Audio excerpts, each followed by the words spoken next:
ವಿದ್ಯುತ್ ಕಂಬಕ್ಕೆ ಬೈಕ್ ಡಿಕ್ಕಿಯಾಗಿ ಯುವತಿ ಸಾವನ್ನಪ್ಪಿರುವಂಥ ಘಟನೆ ದಾವಣಗೆರೆಯಲ್ಲಿ ಆಗಿದೆ.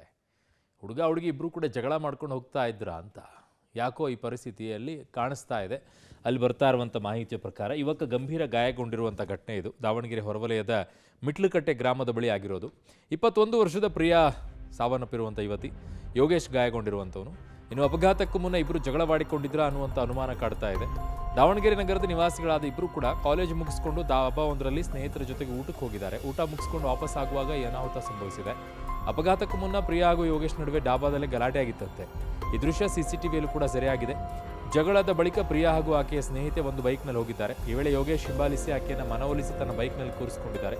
ಬೈಕ್ನಲ್ಲಿ ಕೂರಿಸಿಕೊಂಡು ಬರುವಾಗ ನಿಯಂತ್ರಣ ತಪ್ಪಿ ವಿದ್ಯುತ್ ಕಂಬಕ್ಕೆ ಬೈಕ್ ಡಿಕ್ಕಿ ಹೊಡೆದಿದೆ. ಈ ವೇಳೆ ತೀವ್ರ ರಕ್ತಸ್ರಾವವಾಗಿ ಪ್ರಿಯಾ ಸ್ಥಳದಲ್ಲಿ ಸಾವನ್ನಪ್ಪಿದ್ದಾರೆ. ಸದ್ಯ ಯುವಕನ ವಿರುದ್ಧ ಮೃತ ಪ್ರಿಯಾ ಕುಟುಂಬಸ್ಥರು ಈಗ ಹರಿಹರ ಗ್ರಾಮಾಂತರ ಪೊಲೀಸ್ ಠಾಣೆಯಲ್ಲಿ ದೂರನ್ನು ಕೂಡ ಕೊಟ್ಟಿದ್ದಾರೆ.